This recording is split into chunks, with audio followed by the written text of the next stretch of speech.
At, at magpakasawa din po kayo sa mga fruits.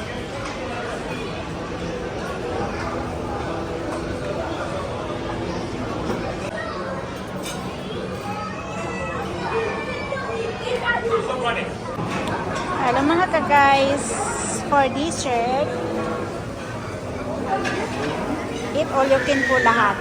Anong gusto mong kainin sa dessert.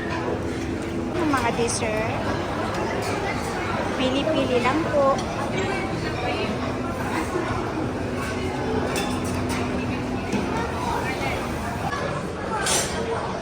Mga food, andoon yung mga food eh, hindi po makuha na.